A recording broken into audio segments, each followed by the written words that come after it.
Howdy. Welcome to Newbies to Movies. I'm Tyler. And I'm Justin. This is a podcast where we like to talk about new movies. And this week we have a special guest again, Tyrone, my father. Welcome back. Thanks for having me back. Yeah, so this week we want to invite him back because this week's theme is going to be Clint Eastwood. And it's one of my dad's favorite actors and directors of all time. So felt just right just to invite him back. To really talk about Clint himself. But first, we're going to start off with just talking about what we've been watching this week. So, Justin, if you want to get started. Yeah.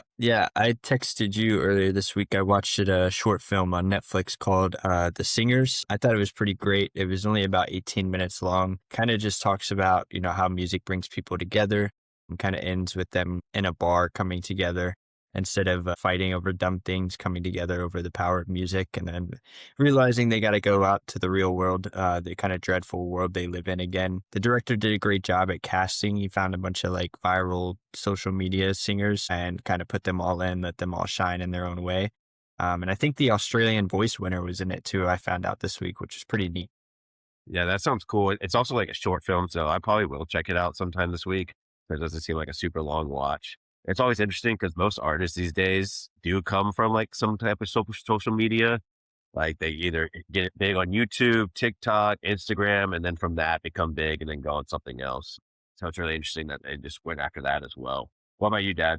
Yeah, this week I finished up a series, House of Guinness, the beer, and so the early days of the company and the sort of first generation children that took it over, and the sort of trials and tribulation of family drama type stuff. Kind of, I was doing some reading on it. I think they're stretching the story a bit, but it's a cool show though. It was eight-part series. Then I started Orange is the New Black. It's an older series, but people that have seen it said it sort of falls off a little bit after the season 3, season 4. I'm only in season 2 now, but so far so good. Awesome. Yeah, I definitely want to check out the House of Guinness because you said it's a little bit more interesting than what meets the eyes of the family history and all that. I watched a bunch of things this week. I'm getting over a cold, so I was kind of just working from home. So I watched 2 different movies in the theaters this week. Scream 7. Scream 7, very disappointed by the franchise. I thought it was not a very good variation. There's a lot of stuff behind scenes that happened where they fired 2 of the main characters from Scream 5 and Scream 6 coming into it because of their political beliefs, which I think just isn't right. It's the United States of America. You shouldn't fire people just because of their beliefs. And then it could show with the product of the 7th movie. It's just horrible. They had a whole story set up for the 7th one. Just a horrible reiteration of it. Probably the worst Scream movie of all time. And not looking forward to the rest of it if they keep doing these movies, just because I think at this point they just need to cut it off. It was really good 1 through 6, and I think anything else is really bad.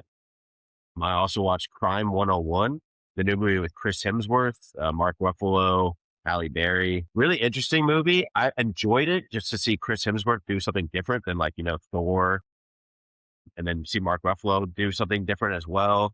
Become that old veteran cop again. He does a lot. I thought it was really interesting. I kind of saw the end coming. Barry Keoghan was also in it. Very funny role where you could tell he's really trying to overact everyone else in that movie. He does some funny stuff where he's spitting at the ground and calling people pigs. And I'm like, okay. Feels kind of out of the movie. And then I watched a show called Lioness. I watched 2 seasons of it in one day because I really got locked in. It's about the CIA doing some sneaky stuff. And Zoe Saldana's the lead of it, but it's really fun to watch just to see then get into the CIA world and then stack some bodies. My kind of show. So was Crime 101 just a ripoff of Heat? That's what some people were saying. No, not even a little bit. Okay. Because it's just totally different, a way different. He didn't have a group. He's just by himself. Okay. Crimson Worth. He's not not part of a bigger heist group. He's just on himself. And then Mark Ruffalo's this old veteran cop that not to give a spoiler, but he gets kind of fucked over and then has to do some other stuff. But no, I wouldn't call it that at all. I wouldn't say it's a crazy new topic or idea that they do in it, but I think it's just cool to see Chris Hemsworth, Mark Ruffalo, Barry Keoghan, some big name actors, just do some different stuff. Cool. Awesome. So yeah, so this week's theme is centered around Clint Eastwood. Clint Eastwood is 95 now, but he is famous for doing Western movies, hence the cowboy hats. If you're watching it, the cowboy hats. Yeah, so Clint Eastwood is just known for different types of Western movies throughout like the 60s, and then even going to the 70s, 80s, and 90s when he starts directing his own movies in the 90s, going into the 2000s, which I would say growing up, I knew more as like coming out with directing movies where he's like this older guy in the movies. But sometimes not even starring in his own movies. But Justin, do you want to start off with like, what do you think about Clint Eastwood? Yeah, yeah. Honestly, coming into this week, I've only really heard the name a lot. I haven't seen a lot of his films he's acted in or directed, to be honest. But I only knew like the gimmick of him being like the Western guy. And so I just from The Good, the Bad, and the Ugly and how much people talk about that, but definitely saw a different side too in Gran Torino. What about you, Dad? What do you think of Clint Eastwood? He's obviously one of your favorites, but yeah. Yeah. I think he's one of the goats of the Westerns, right? So, I mean, there's just tons of them. Fistful of Dollars for a few dollars more. Good, Bad, and Ugly, what we're talking about today. High Plains Drifter. I mean, just he has a litany of great Westerns. Some of the top tier Westerns of all time. And then you got the Dirty Harry series that he was a franchise that he sort of owned. And then, sort of the Heartbreak Ridge. So I think he spans, he's even done a musical back, in the 60s as well. So I think he is it just niched right into that Western, right? And then when he got into directing, he really expanded that portfolio a lot. So I think he's pretty much done the whole gamut, although I do like him as Westerns. I think he's the goat of the Westerns myself. Yeah. He's definitely known for being like a main Western type actor. I really don't think anybody's over him. I know Robert Redford is also kind of known for it, like especially the Sundance Kid movies, but I think Basewood's got like the name for it. But he's also like unique to having like once he became a director, he's a one, two, three, four-time Best Director nominee and two-time winner of Best Director, which like that is hard to say. Like an actor turned director, I don't think many people have done that before, becoming that Mhm. well of a director. And he hasn't even won a Best Actor before. So he's honestly, Academy wise, is more accomplished as a director than he is an actor. He got the Lifetime Achievement Award from the SAG and as well as the Oscars, which is also something crazy. BAFTA awards too. So he's just really like well renowned. But this week's movies that we did were The Good, the Bad, the Ugly, kind of like one of the more famous Western movies of its time. I've never seen it before, either as Justin, so that's why I really wanted to reach out to it. And then Gran Torino, because I really want to go after a movie that he directed and starred in. Uh, we'll get to it what we thought about each of those movies. But first, we're going to start with The Good, the Bad, the Ugly. So, Justin, if you want to start. Yeah. Yeah. I was really excited coming into this. I know we just did Quentin Tarantino on the show, and I've heard so much about him and how this is his favorite trilogy and everything like that. So, like, first coming into this, I was expecting to see a lot, but I'm like, damn, I'm never going to watch like a Tarantino movie the same just after seeing this because he pulls so much like great things from this. With the plot, it obviously follows Clint Eastwood being the good in the title, Lee Van Cleef as the bad, and Eli Wallach as the ugly. And it's kind of set during the Civil War, which kind of was a surprising thing to me. I was expecting it to be a little bit earlier, kind of Western, more like Gold Rush era, but it was cool to see it with the Civil War background as well. And it follows all three heroes in the search for some Confederate gold that they think is buried somewhere, and they're trying to go after and get it. Yeah, I thought it was a pretty amazing plot. I gave it an 8. The only thing I really had to say bad about it is I don't think it needed to be 3 hours. I haven't watched the other ones in this trilogy, but it felt like it dragged a little bit in the middle for me, but that was just a personal preference thing, honestly. No, yeah, I definitely have like the one critique of like it felt like a super long movie where like a Mhm. lot of the middle, I don't really remember a lot that happened in the middle, to be quite honest. I remember a Yeah. lot in the beginning and like end of it, but like the middle part of it just felt like added onto it. I do remember it like having a lot to do with the Civil War that they added, like that they try to embed like themselves like into it, kind of like that timepiece of it all. But yeah, what about you, Dad? What did you think of the plot? Yeah, plot, I gave it a solid 8. I did do some weaving, like some of the shooting scenes were just, I wouldn't say the best. Um, plot wise, I think strategy wise. Still a solid number, but yeah, I mean, the overall plot was solid as far as, I like the twist and turns of, uh, one having the upper hand and all of a sudden the other one has the upper hand, uh, walking them across the desert type things. But yeah, I did get along in a couple of spots for me anyways, things that, didn't really help the plot or help draw drama or anything, walking forever in the desert. You can do that in a few minutes, not seem like a good while they were out in the desert. Yeah. It seemed like Angel Eyes or like the bad was like kind of on his own for much of the movie. And then like the middle, he kind of becomes involved with them. But then like he never seems like to have the lower or upper side on either of them. He's just like doing his own thing. And then it's kind of added while like the ugly and the good are just keep battling back with each other the entire movie. They're just like constantly battling back while Angel Eyes is just on the side, like kind of like trying to one up them like intelligence wise, but then the movie kind of just like doesn't.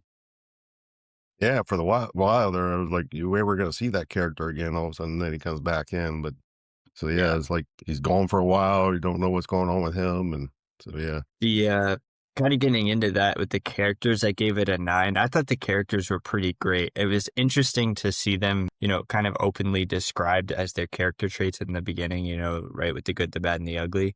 But, as I was watching it, I'm like, okay, these guys aren't that different from each other. And I think that was cool to see.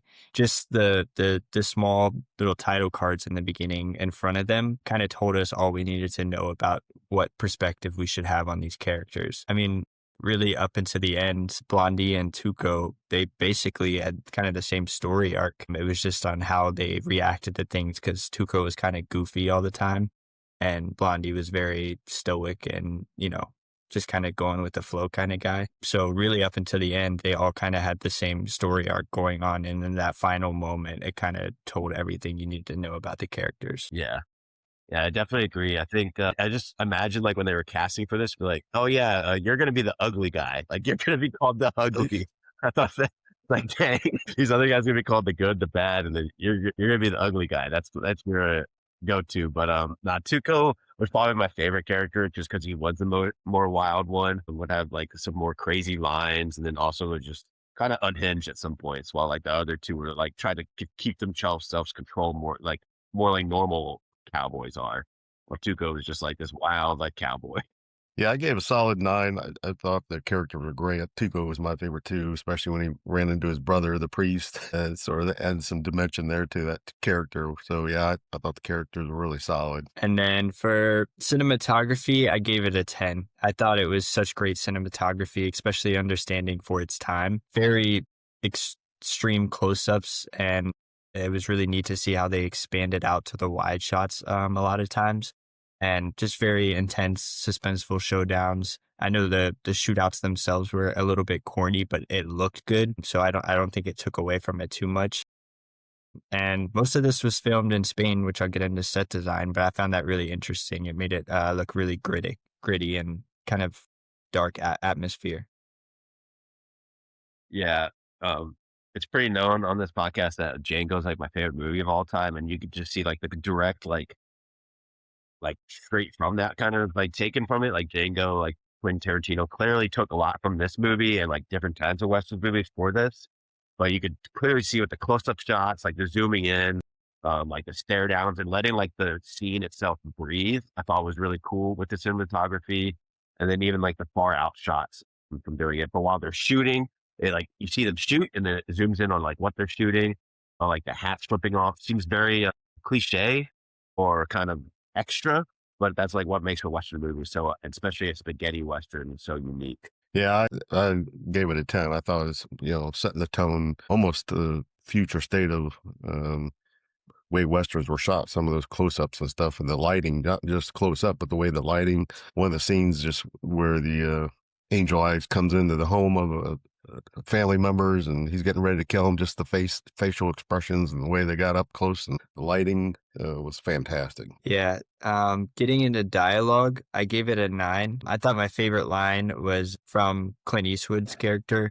He said, "You see, in this world, there's 2 kinds of people, my friend, those with loaded guns and those who dig, and you dig." I thought that was pretty cool. And really up until this point, we hadn't really seen his character, take a really tough stance on something like that. He was kind of always like, I'm not going to kill him. I'm just going to let him live. I'm just going to let him go, all that. And then all of a sudden he's like, oh, this guy doesn't mess around. That was pretty cool to see. Yeah, I really appreciate a lot of the dialogue. It's very like one-liners, very Mhm. comic. I feel like comic books and spaghetti westerns are very similar to where like the dialogue feels very similar to like what you're reading from like a comic book. A lot of these lines where it's like a lot of back and forth, but not the most natural dialogue. But I feel like it works in the sense when you're gonna have it be a spaghetti western. Yeah, I did a solid 9. I thought although it was sparse, but it was memorable. Some of those Tuco's lines were just memorable. Shoot, it's not time to talk. Yeah. So yeah, he had some great one-liners, but I think that was part of the goal of the director. I think is some of the actions and responses of people versus words. So I really liked how he sort of sparsed it out sometimes and wasn't intense like back and forth dialogue. Sometimes just expressions and actions. So That Yeah, I line think from in Tuco was really funny because it felt like it was calling back to himself in earlier scenes. Like he learned to just stop talking and just get on with it. I feel like the first like 20 to 30 minutes, there was like 2 lines in the whole like first 20 to 30 minutes. There was like no talking. It was just like straight suspense because you're like learning who these characters are. Because like the first shot of the movie is a guy that dies like right away to introduce the ugly that's coming out of like the house. But like you're introduced to these 3 random guys who you're like, oh, okay, are these guys going to matter? And it's like, no, they don't matter at all. He's just going to kill them. And then like the whole It family that, yeah. it reminded me of the initial scene where we meet Angel Eyes and he sits down at the table with the guy. It really reminded me of Inglorious Bastards. That's where I have to think Tarantino took a lot of inspiration of that. Yeah. Especially like shooting from under the table. Like that's almost Yeah. exactly like Glorious Bastards.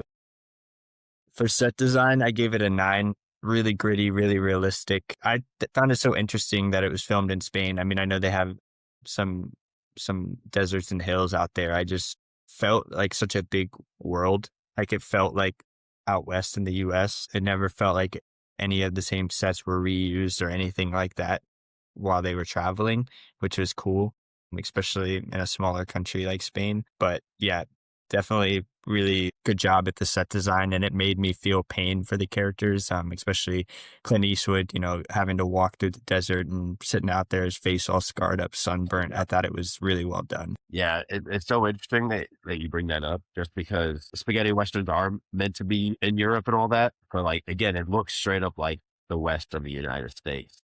Mhm. yeah, I gave 9.5. I really thought they looked authentic. I couldn't believe the sort of war shot. It was so short, but you could tell they put a lot into that scenery and stuff because it Yeah. really felt like they came across a regiment. And so yeah, it was pretty cool to see they put that much work. And I was doing some reading up and prepping for this, and they talked about the last shooting scene. Took them over 3 days just to shoot that scene. It's pretty cool. And in reading up too, they say that cemetery, they just did some revisions in 2015, which is interesting that people still to this day, more recently even respect that movie that much that they are maintaining that area. Cool. I didn't know that. And then for acting, I gave it a 9. I thought they were all pretty great. I think Clint Eastwood did a great job in this. Obviously, he was playing his character, which was supposed to be kind of quiet and stoic, but Tuco's character was really, really hilarious. I haven't seen this guy in anything else, but I thought he was really good at kind of just portraying that goofy character while also being serious at the same time. I think he'd fit in like a lot of Marvel movies nowadays. It definitely feels like that was his character. Yeah, I haven't really seen any of the other actors in much of anything else. Obviously, Clint himself, like this is probably one of his most iconic roles, just because he does this in like the trilogy of like Western films that are kind of really what he's known for. But I do remember like one of them, he looked really similar. And then I remember when I saw him from is Mystic River. He was like a very minor character in Mystic River, of like Tuco, like actor. He plays something in Mystic River. I can't remember what, but I looked up like what his filmography was, and I was like, that's where he looks really similar from. Yeah, I gave it a solid 9. I thought the acting was solid. Tuco, I thought, top performer in my view. I think close second with Eastwood. But yeah, I thought the acting was really good. Yeah, and their chemistry was really good on screen together. Anytime they were in a scene, I'd get super excited about what their conversations would be like, or just kind of how that go. Because Tuco would be rambling, and Blondie just be sitting there, just eating it, like taking in all the information. It's pretty good.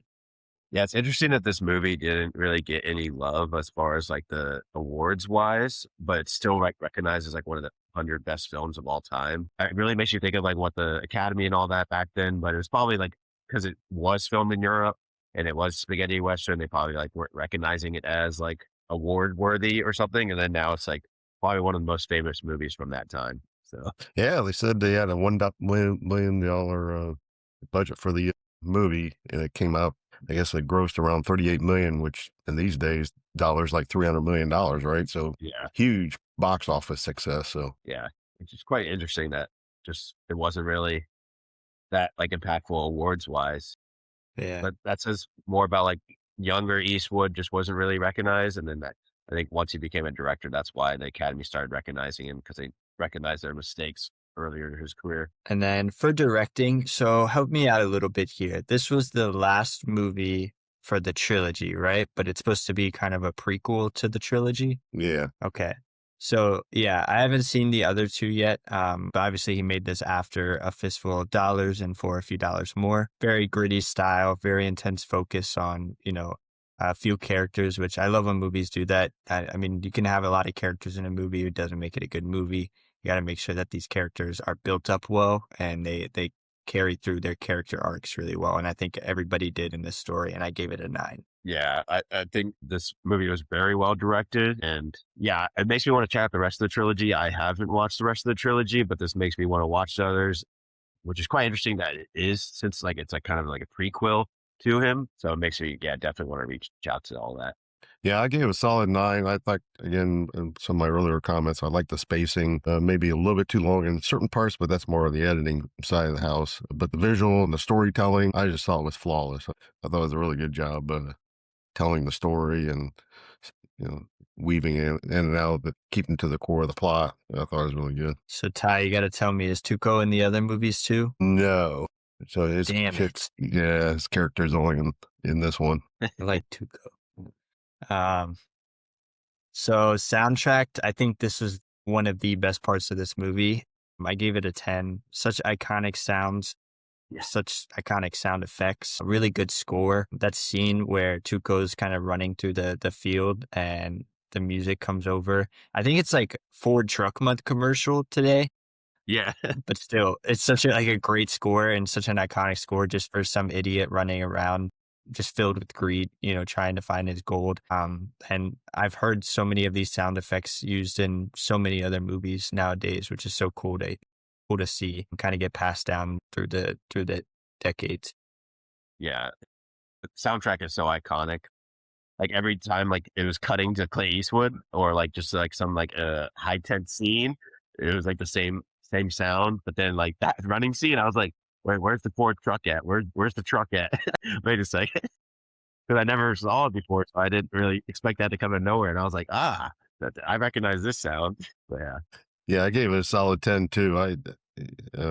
Eno, I don't know how you pronounce his first name, but yeah, he's reading up on this. He's notorious for his soundtrack. So I think he's done over 500 movies now, they said, reading up on this, guys. Yeah, I thought really did a nice job with the sounds and sound effects and all that kind of stuff. Because some Westerns drives me nuts where they shoot and it sounds like they're ricocheting off of a car or something, out in the middle of a desert. And so I think he really sticks to the trueness of what Westerns should be. Yeah, Oh, and wow. it's so brilliant to reuse the sound effects throughout the movie, and same with the score. Like a lot of the songs on the score itself sound very similar, used a lot of the same melodies. It's so brilliant to do that just because you constantly draw back in the viewer. Each of these 3 characters, I don't know if you guys noticed, definitely had their own kind of sound when they come on screen, when they're not necessarily in a scene at the start, which was really cool to see. It kind of, sticks in your head as a viewer while you're watching. Yeah.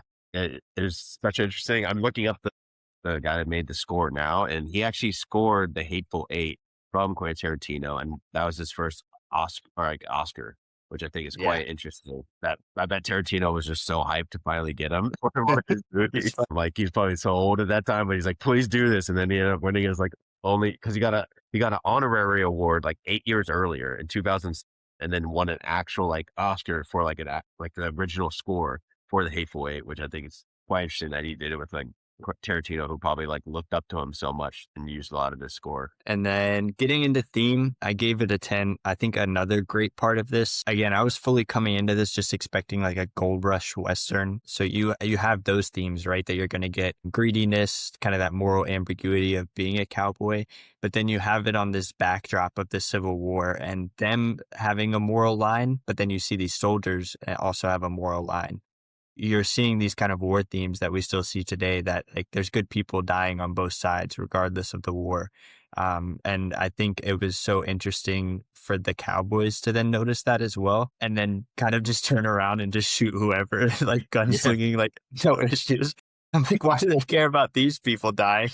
I Yeah. guess that their idea is kind of just being that it's such a tragic death, right? They're getting drawn into this war just because their brothers, their fathers are bringing him into it. And at the top, it's just, U.S. politics. But yeah, the tragedy of them getting drawn into something that they truly don't even care about. Just like the one, I don't remember if he was a colonel or what, but he was just drunk. He just really wanted to blow up that bridge. And that's all he cared about in that little pocket of a war that he was in. Yeah. Right. Yeah. You have the classic themes of most Westerns where it's like moral ambiguity, where like what is right, what's wrong. And then like this one, a lot of greed is like really the focal point of this movie, of the three of them really going after this big pot of money at the end of it.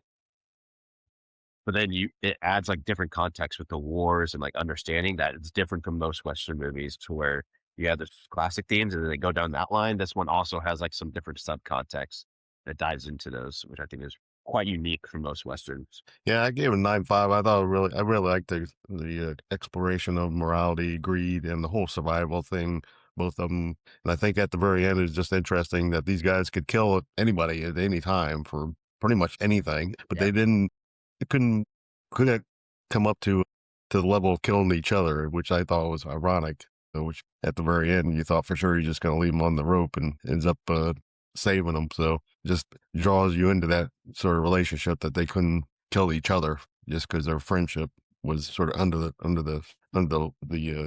sort of theme layer. And then getting into editing, I gave it a 9. I had to dock it a little bit just for the age, right? Obviously, you're not going to have really great gunfights by any means, but damn, this movie had really great camera work, which we kind of talked about in cinematography.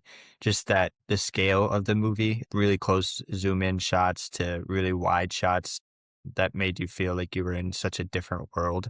So much great nonverbal communication throughout this whole movie as well. We kind of talked about how the first 30 minutes felt like it had 2 lines, but it was still building so much suspense and curiosity in my mind that kept me engaged for a 3-hour, 2-minute film. It's pretty impressive to see. Yeah. This kind of editing style takes a lot more creativity and like uniqueness compared to like nowadays, where you can use VFX to like really fix a lot of your like mistakes and stuff.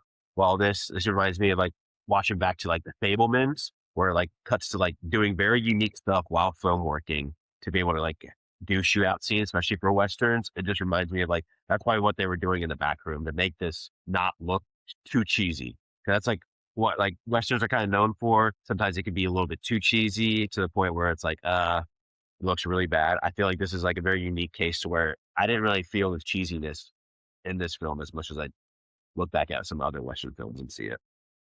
Yeah, I think a little bit too, Justin. I gave it 8.5 just because of the spacing and stuff. I thought they could tighten it up a little bit, but you could tell the director was going for certain things though, like the whole war running across that regiment. You could tell he wanted the spacing and stuff. So, Yeah. well, I think overall it works well with the movie, but just I thought it could have tightened it up a little bit. Yeah, overall, I really loved this movie. I gave it a 9.2 out of 10. I'm excited to go watch the other 2. I know this is like the one that's renowned as the best one, so hopefully I'm not let down, but I am excited to kind of see Clint Eastwood continue in the Western era. Yeah, I rated it 8.8 out of 10 or 88 out of 100. I've also really liked this movie. Again, makes me really interested find the rest of the Dollars trilogy just to finish it out and just see where the actual story like leads to, especially because this is like more of like a prequel. But yeah, I really enjoyed this. Enjoyed seeing younger Clint Eastwood because I think I've seen most of his older stuff, but not his younger stuff. Yeah, I gave him 9.4. I thought it was really good. Of that trilogy, it's probably my favorite one. His High Plains Drifter, another character. I really like that one. But yeah, this is a really, I think, sets the tone for a lot of future how Westerns should come to play, right? So I really like it. Awesome. So that was the good, the bad, the ugly. And now we're going to go to Gran Torino. So Gran Torino, this is one of his later movies, came out in 2008, about a 2-hour movie. It's a story about this older gentleman right after his wife. So he's kind of, wife dies. Now he's going into, but then these Korean families are growing up around him, or not Korean, Vietnamese. There's like this actual word that they use for it in the movie. Yeah, it's like a subsection of Vietnamese and Thai. Yeah. Long immigrants are moving around like everywhere around him in his neighborhood except for him. And it kind of follows through him, like kind of starts off with the younger gentleman that lives with one of his neighbors, like trying to steal his car, the Gran Torino, 1972 Gran Torino. But then he kind of creates this like mentorship, like, and like kind of father figure relationship because there's like no fathers in any of these families either. If you notice throughout the film, that's mainly just females or the mothers, and then kind of leads into like gang violence and then also like mentorship. And then like he really sacrifices himself at the end.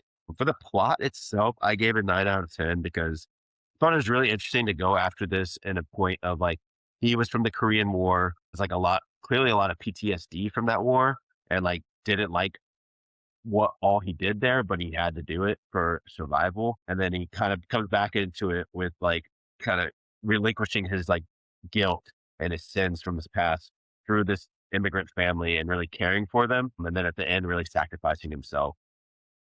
What did you guys think? I kind of messed up when watching this. I accidentally watched the TV version.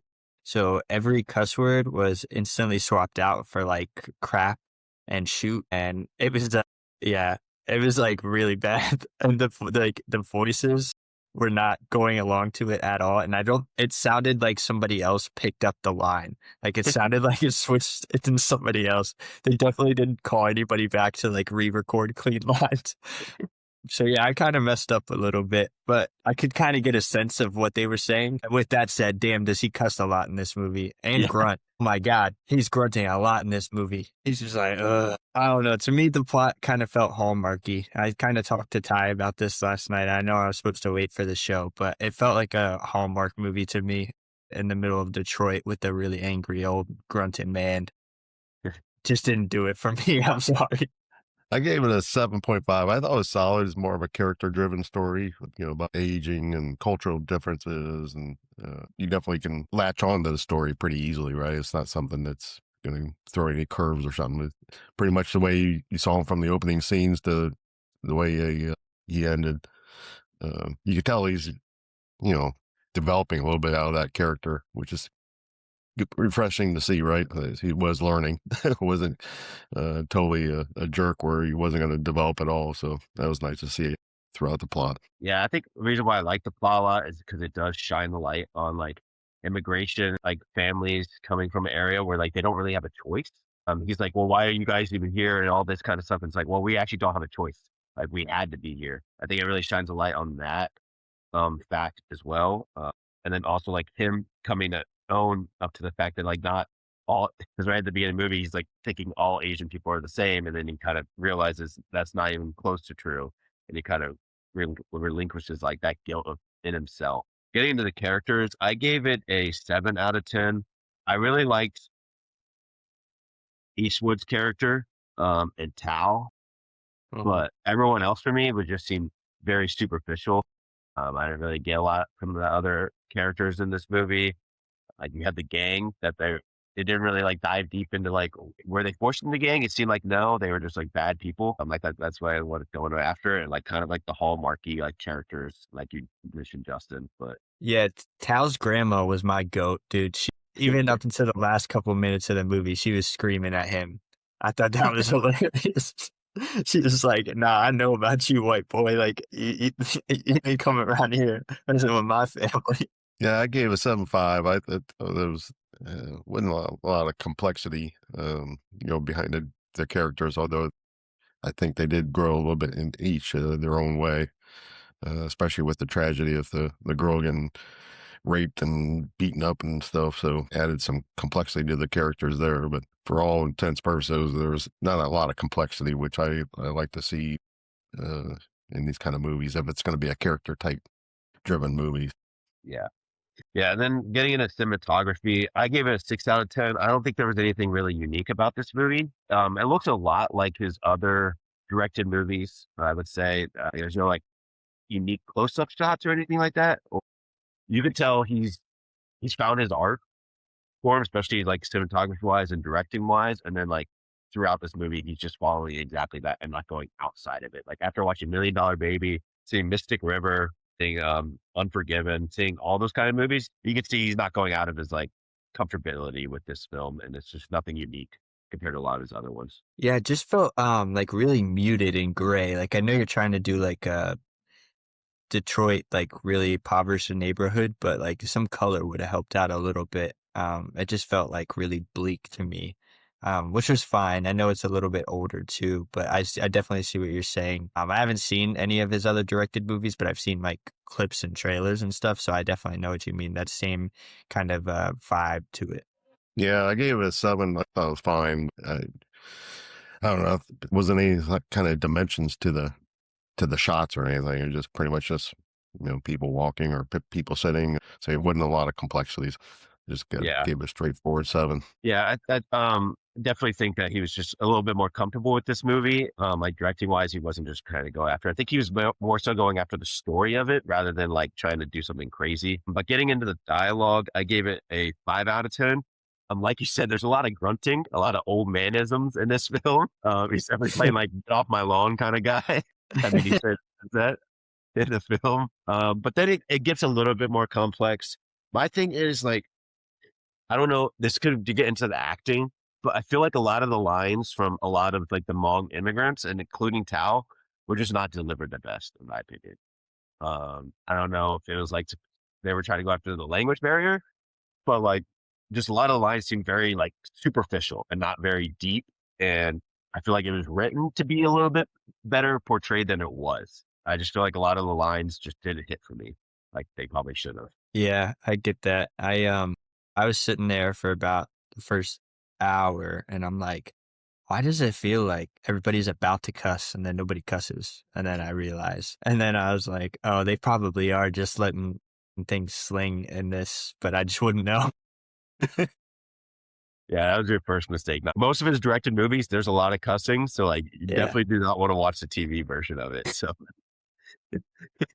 it's a quite different dialogue for the movie. The really, I mean, back and forth, both the Asian kids and him, they would like go back and forth, like with like really racist remarks at each other, and they were funny, but some Yeah. of them were definitely PG'd up.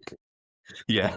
Yeah, I gave it a 6.5. I didn't think, it was just a lot of repetitiveness of bartering back and forth and, wasn't a lot of complexity until the end. It got some shifting around, but pretty much the dialogue was just him belittling pretty much everybody. Yeah. I think I looked up like quotes for this movie, and like the third line is "get off my lawn." I thought that was kind of funny. Iconic. I like how he Yeah. kept calling the kid Toad. Yeah. So, he just does not call anybody by the right name. You wouldn't even try, dude. And then he's like some of the lines are just kind of funny. Like this one is like, "I think you're an overeducated 27-year-old virgin who likes to hold the hands of superstitious old ladies and promise them everlasting life." And I was like, dang, he just roasted the crap out of that priest. He's just That roasting was the so priest nice. the whole movie. I watched $1 Million Baby as well, just because I wanted to see like a movie that he won Best Director for. And like I think that movie's way better done than this one. But he's also like just messing with priests in that movie as well. And I'm like, is that just like what he wants to be as a director, just messing with priests through as an actor? And I'm like, all right. Um, it's quite unique. All right, so getting into acting, I gave it a 4 out of 10. Um, it just gets into the dialogue as well. I just feel like I haven't seen many of the actors that play a lot of the Hmong immigrants in any other films, and I think that's for a reason. I think the acting is very subpar. I wasn't very impressed by it. I think it takes away from a lot of the scenes because of the acting isn't very good.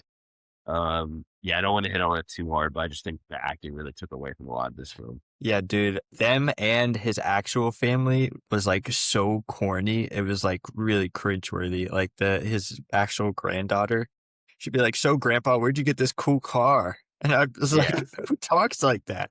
Yeah. Yeah. Yeah, I gave it a 5. I didn't think even his son, it was in one of the scenes. I didn't think he came across very legit. No. There was a lot that would be desired, I think. Although I like Scott, I've seen him in other movies, but even that scene, I was a little disappointed. Yeah, he's coming off a crazy run before this film too. He does Million Dollar Baby, does the Iwo Jima movies, does like Invictus, and then he does this, and you could tell where he was given money for this film, and then like he didn't put as much effort as into these other films. It didn't seem like a passion project for him, and you could tell through the acting and the dialogue that's really also really shown. Sound effects, I gave a 5 out of 10. There's nothing unique, but there's also nothing crazy that took away from it. And so that's why it's just like middle of the road for me. Nothing special. Yeah, nothing stood out. Pretty bland. Yeah, same here. I gave it a 6. Set design, I gave it a 6 out of 10. I mean, it looked like Michigan, walked like Michigan. It's Michigan. Just looked like a normal, Michigan city. I thought like the town set, like the little bit residential neighborhood was like very what it would look like, but then like the whole like growing scene from Tao, like making the neighborhood look nice and all that. I thought that was quite unique of like a set design. Thought that was kind of cool. And the Gran Torino was pretty sick. So gotta give it +1 just for the Gran Torino itself. Yeah, the prettiest thing in the movie was the car. Yeah. Everything else was really bad. Yeah. I gave it a 6.5. Nothing special. And that's the thing. It's meant to be rundown, right? It's meant to be Detroit rundown, looks like the hood, and it was. But there's a way to go about doing that. I think like 8 Mile, Detroit looked really bad, and in the best way possible. This Right. looked bad, and it was bad. Yeah. It was like giving too much daylight, if that makes sense. Like too much like Yeah. yeah. Yeah, to Don't your like- earlier comment, Justin, it almost seemed like we were seeing it on the grayscale. It was like, Yeah. wasn't any colors. I mean, you will have colors in those kind of neighborhoods. Yeah, it's not like hell. Yeah. Yeah. I don't know. Like, Directing, I gave it a 6 out of 10. Getting into the fact where it just seemed like not a passion project of his. He was very half done from him, especially because I know, I mean, he's a 2-time best director, 2-time best picture winner. You know what he's capable of, and you could tell when sometimes, I want to say laziness is the right term, but not as much effort's put in for sure into this film as some of his other ones. yeah, nothing really stood out to me. I definitely see that as well. Some pretty corny lines, some pretty corny dialogue, not the best acting, just overall, I think it was kind of okay. Yeah, same here. I gave it 6.5. Yeah, and then editing, I gave it a 5 out of 10. This film didn't seem entirely too long or too short, but again, it just gets to the fact where nothing really stands out to me editing wise that made me go like, oh yeah. Maybe like again, this goes into sound effects, maybe like the drum roll of like being back in the army of the Korean War for him, like every time he like the tension builds up in his head, like he's about to shoot somebody or something. I guess you could add that into like the editing part, but again, nothing crazy special from this. Yeah, I mean, it was fine. Yeah. Yeah, same here. I gave it 6.5. I mean, it's solid, but sort of conventional editing. I didn't see anything unique or special about it. And then lastly, theme, I gave it a 9 out of 10 just because I think there's a lot of potential with this film that if it was done a little bit better acting, a little bit better writing for it, and a little bit more passion behind the project of like truly showing like immigrants from the side of like when they don't have a choice. And this is like where we're kind of put. There's like plenty of situations in America where these immigrants are taken from these places where they can't live anymore and just kind of put in a neighborhood and kind of showing this guy like relinquishing his like own sins and like kind of forgiving himself for what he'd done in the past and giving it himself up at the end.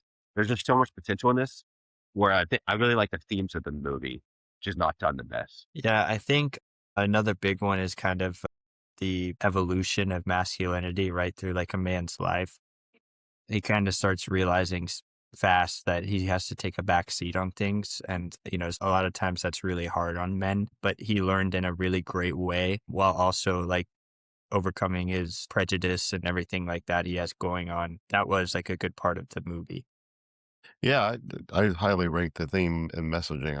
The priest, I think, actually stole the movie. I thought he did a really good job, and the storyline of him coming in and that sort of plot and theme that folded into the story, I thought did a really nice job. So yeah, I thought the theme was the best part of it. I give it 8.5. Yeah, for sure. Yeah, it's really interesting because like at the end of the movie, he thinks that Walt is going to go kill these people, but then he figures out like he didn't even have a gun on him because like the whole time he just wants them in jail. So he didn't want to like, kill anybody, go away from killing, but rather die in action that would really save that neighborhood, not just like the family that you really care about, but the entire neighborhood was better off for what he did. So overall, I gave it a 6.2 out of 10 or 62 out of 100. Not a very high score. To be completely honest, if we were to go back, I would recommend probably $1 Million Baby for us to do instead for his directed movie. After watching that, I was like, yeah, that movie is a lot better done. And you could tell you care a lot more about that movie. So, super dark movie if you ever watch it. Yeah, I gave it a 58 or a 5.8 out of 10. Definitely looking forward to watching $1 Million Baby. Yeah. Yeah, I gave it a 6.5. I thought it was a solid movie. I wouldn't say, I would highly encourage it for people to see, but I wouldn't say don't see it either. Yeah. It's a solid movie, but it leaves a lot on the table, though. It could have been shot better, could have been better actors, all that kind of stuff. Like The Mule is another movie that feels very similar to this, where I think that I would rate it probably very similar, but there's stuff that could be done better. But at the end of the day, I think Eastwood is still a very talented director, and it shows throughout this movie. Like comparing it, like if this is like one of his worst movies of all time, there's a lot worse movies for these other directors that they've done in the past. So if this is like one of your worst ones, this is a pretty good worst movie of all time for them. So this week, just because I feel like me and Justin haven't watched enough of Eastwood movies, instead of doing an Eastwood draft, we're going to do it since he is like the face of Western movies. We're thinking of doing a Western draft. So the Western draft, the category is going to be Oscar nom, box office over 100 million, classic style, neo-Western, which is like more like a modern set in modern times, iconic character, ensemble cast, and wild card. Okay, let's do the wheel. Let's see. My dad gets to go first. Right. You get the first overall pick. All right, let's do the wheel again. All right, Justin, you get to go second, and then I get to go third. Your movie's going to be gone, Tyler. Shut the fuck up. All right, Dad, you get to go first. All right. I'm going to take the Oscar category right off the bat because I really like this Unforgiven. One of his Oscar-winning movies. One of my favorite Westerns. I just love the acting in there. He just has a lot of star power in it too. They all come to play. It's a great Western. I think they all did a fantastic job shooting it and the scenes and the soundtrack. It's a really good movie. Yeah. One of his long-standing relationships with Morgan Freeman. He does a lot of movies with Morgan Freeman when he directs, but also acts with him. Clearly like a very tight friendship between them two actors that grew up with each other in the 60s and 80s. And both are still alive today, like doing just different stuff. I haven't seen Unforgiven though. I really do want to see Unforgiven. It was next on my list just because it did win Best Picture. And definitely recommend Gene Hackman. He just got stars throughout it. So really good movie. Yeah. All right, Justin. Dude, just do it already. The D is silent, Tyler. Give me Django Unchained for Oscar winner. Go ahead, talk about it. This movie's great. We've talked about it so much on the show. Just an iconic Western. I clearly see coming into this week doing The Good, the Bad, and the Ugly, how much Tarantino kind of pulled from that for that movie and another one that I'm sure we'll see later. We've already talked about Hateful Eight. Yeah, just super iconic, so well done. And to do a movie like that in the Deep South is so interesting, but so iconic and funny and yeah, just great. Yeah, everyone knows what my opinion is on the movie. That hurts, but it's all right. All right, so for me, for the iconic character, I think there are two top options, but I'm going to go with the one that I think should be the one, which is The Man with No Name for iconic character. Now, does that take the movie off the board? No, because then Okay. that would take 3 movies off the board. Yeah. So it does not take the movie off the board. I just think he is probably one of the most iconic names of any Western movie. I mean, they created a whole trilogy off of him. It's why Clint Eastwood became such a big actor at the time, anyways. Yeah, makes me want to watch the other parts of the trilogy. But yeah, I think it is like the most iconic character name. That's why, and he doesn't even have a name. Yep. So for this next one, I'm going to go with Neo. So a more modern one. And I'm going to take it away from my dad and Sicario. Damn it. Interesting. Sicario is a very like more modern take on like what a Western is, even though it's like CIA is involved with the FBI. It has so much totes of like what a Western is, moral ambiguity, what's right, what's wrong. And then also like greed is also feeding into like part of it, but a different type of greed, not necessarily a money type of greed, but like getting a revenge. Revenge is a big part of this movie as well. A lot into different types of Western movies. So this definitely counts as a Western movie. I looked it up. It's almost under most neo-Western movies. So for mine, I'm going to take ensemble cast and I'm going to do The Hateful Eight. I didn't think it'd still be here. I think this one has a really kind of stacked cast. Kurt Russell, Samuel L. Jackson, just to name 2. Yeah, great movie. Might be kind of wild of me saying that because of how low I ranked it in Tarantino's list. But again, it's Tarantino's list, so every movie's good. Yeah, love that one. Yeah. All right. My next one's going to be iconic character. Tons of movies done about him. Tombstone for me is one of the favorites. Got a bunch of stars in it too. But yeah, I like that sort of wider story line that you see in a lot of movies about him. Interesting. That's the name that you choose from that movie. Oh, for sure. Yeah, there's other names. Yeah, there's other names you can pull out of there, but I like the wider storyline. That does not eliminate the movie. Yeah. All right, what's your next pick? It's your pick again, Dad. My pick again. Okay, I'll do a classic style. I love Butch Cassidy and the Sundance Kid. One of my favorite movies as well. I have not seen this one, but I've heard really good things about it. Yeah, Robert Redford, Paul Newman put on a classic sort of robbery around the world type venture. Really good storyline, really good plot, really good acting. To the goats of stars out there. Yeah, with Newman and Redford. So they really bring it in that movie. and then they straight up like name a film festival out of it. Like Sundance Film Festival is named after Robert Redford because he created it. And names it the Sundance based off his character. So, yeah. Cool. Yeah, you guys are really letting me cook here. I'm going to go ahead for classic style and do The Good, the Bad, and the Ugly. Yeah, we just talked about it. I really love this movie, so yeah. Yeah, we talked about it. Surprised that this one is still available, but it's just like, where do I want to take it? And I'm thinking I'm going to take it in classic. I'm going to take Tombstone. Tombstone is one of my favorite Westerns. Val Kilmer, Kurt Russell, Sam Elliott, Bill Paxton. What I thought you were going to take, Dad, out of any of those names would be Doc Holliday. I feel like that name is just, I like his character so much in that movie. Tombstone is such a enjoyable movie. I feel like it's more rewatchable out of more Western movies than I've seen. Like, I feel like I can rewatch it like every other week and not get bored of it just based on the characters alone. Cool. Okay.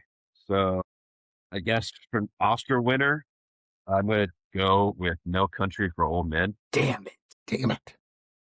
Let it Yeah. sit. Surprised that you guys let it sit for this long. Very iconic year that it won it over. I think we did this on the podcast before. I really like this movie. Josh Brolin, Javier Bardem playing like one of the most iconic villains of any movie. Another like neo-Western movie where it's set in modern times, but greed is really like a big point in this movie. About them just keep going after each other and like a big like heist kind of theme to it as well. Did you take Hell or High Water already? What? Did you take Hell or High Water already? No. Okay, I'm going to take Hell or High Water for my Neo. Dang it. Yeah, really great movie we watched on the pod. Definitely kind of like a heist style movie, but definitely like a neo-Western kind of like you were just talking about too. Really good cast as well. I think this one could have fell under ensemble cast as well. Yeah. I really like this movie as well. Taylor Sheridan, man, created his career based off of Sicario and Hell or High Water. Now he's just like creating like shows like every like 3 shows a year now. Like one of the biggest turns of any like actor who didn't turn out and then became a writer. And then like Lioness, the show I watched, he created and he just creates new shows like every year. It seems like what a crazy writer. Pretty much controls like that part of Hollywood now. All right, my turn, right? Yep. All right, I'll go Neo category. I'm gonna go Wind River. Really love that movie. If you guys have seen that one, 2017, older movie, but Pisses me off. I thought neither of you were gonna pick that one. I was saving that one. I love that movie. and do I get to go again? Yep.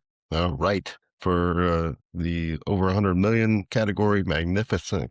You guys took some of my movies, but Magnificent 7, really good, solid movie. Yep. Yeah, that's got a crazy cast as well. Yep. Insane cast. All right. See it, Let me Justin. see. Just making sure. All right. I'm going to take Rango for box office over 100 million. Obviously animated film, but I think it's really good. I think there's a lot of really good themes in it. And yeah, Rango's a dog. Hot take. I don't like that movie even a little bit. I can hate that movie. Damn. Okay. I also really don't like that. I I also could have really waited don't to like the last pick. yeah, I also really don't like Magnificent Seven, so don't really feel hurt by those 2 picks, to be quite honest. All right. So box office over 100 million. I don't know how this is still on the board, but True Grit. This movie is so well done. Matt Damon, Jeff Bridges, young Haley Steinfeld gets nominated for an Oscar at like 13 years old for this movie. Justin, have you seen this? Yeah, it's good. Yep. It's really good. I was surprised that it got to this point, but I'm happy with it. And then for ensemble cast, I'm going to take The Assassination of Jesse James by the coward Robert Ford. That is a title. Jesus Christ. Yeah. I'm just going to put Assassination of Jesse James to help Madison out to write that all out. I mean, But somebody, this there crazy, wasn't a board meeting to shorten that one up. yeah. Yeah, it's quite a name, but Brad Pitt is the lead role in this movie with Casey Affleck also in it. And then also has Sam Shepard, Paul Schrader, Jeremy Renner, Sam Rockwell, Zoe Deschanel. Crazy cast in this movie. Also this is a very slow movie though, but the cast itself is insane and I'm a big fan of Brad Pitt. All right, my pick here. I'm going to take one that I don't think you guys would have taken, and I was going to take for Neo. I'll take it for a wild card. I'll take Logan. Yeah. Yeah, That is really really good one. Such an interesting thing to kind of take a comic book character like that, in his dying years and put it over such a dark, gritty Western front. Is a really great movie. I think people would argue that it's the best thing Fox ever did with X-Men. Yeah, really great. that or Days of Future Past, either or. Yeah. Yeah. All right, Dad, you get to finish your team out. Ensemble cast. I'll take a 3-2-10 to Yuma. Bunch of stars in it, Crow and Bale. Just a great movie. I love the plot line, love the story to it, love the actors. Great movie. The wild card, I'm going to take Urban Cowboy. Great John Travolta movie. Love the storyline of love and all that kind of stuff woven into struggles of separating, all drinking, all kinds of storylines in that one. So. Yeah. I haven't seen Urban Cowboy, but I've seen 3-10 Yuma. I like 3-10 Yuma. I think at some points I just get a little bit bored, but I'm also just not the biggest Russell Crowe fan but I am a big Christian Bale fan. So. All right. So for my iconic character, I have a number of people here, but my main goal was to go with a space cowboy for this one, as there was not a space cowboy in the genre. So I did a little pivot from what I told Ty I was going to do last night. I'm actually going to take Spike Spiegel from Cowboy Bebop, the anime. Yeah, iconic character, bounty hunter in space. Definitely kind of a grittier tone to that show compared to some things like Star Wars or stuff like that. So I really like that show. It's really short. It's a 1 season, kind of in and out, made like a movie, beginning, middle, and end for the season. So yeah, not a movie. I might be cheating. You can veto it if you want, but a very iconic character in that world and the anime space. Man, when you said space, I thought for sure you were about to say Han Solo. I know, I pivoted a little bit. I told Ty last night Boba Fett. I told Madison Mandalorian. So you guys are all thrown off. I knew that's why I won this draft, because you guys were just thrown off by my iconic characters. So for wild card, I got a couple options to do. I think I'm going to go, and you guys can beat to this if you don't think it is, but I think it is a Western movie. in its sense of like greed and going after that, and it's There Will Be Blood. Yeah, I agree. Yeah. Yeah, we've done this on the podcast. Very, very unique movie in itself. Very unique Western as well, just because it's not like a bunch of like shooting going on, but it's about the greed of oil and what he's willing to do for it, going into like just craziness as well. So awesome. So my team, Oscar nom, I did No Country for Old Men, box office over 100 million, True Grit, classic, Tombstone, Neo, Sicario, iconic character, Man with No Name, ensemble cast, Assassination of Jesse James by the coward Robert Ford, and wild card, There Will Be Blood. Yeah. My team, Oscar nom, I had Django Unchained. Box office over 100 million. I had Ringo. Classic, I had The Good, the Bad, and the Ugly. Neo, I had Hell or High Water. Ensemble, I had Hateful Eight. Wild card, I had Logan. And iconic character, I had Spike Spiegel from Cowboy Bebop. Yeah, for me, you guys took some of mine, but I'm happy with my team.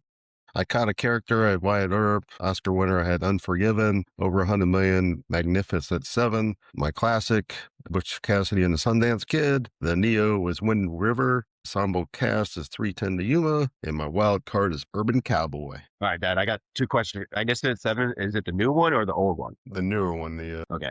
Chris Pratt and Yeah. Denzel Washington. Right? yeah. I think it came out in like 2016, something like that. And then same with 310 to Yuma. It's like the 2008 one, right? Yeah, the 2008. Just wondering because they're both remakes of older ones. So I just want to make sure. Awesome.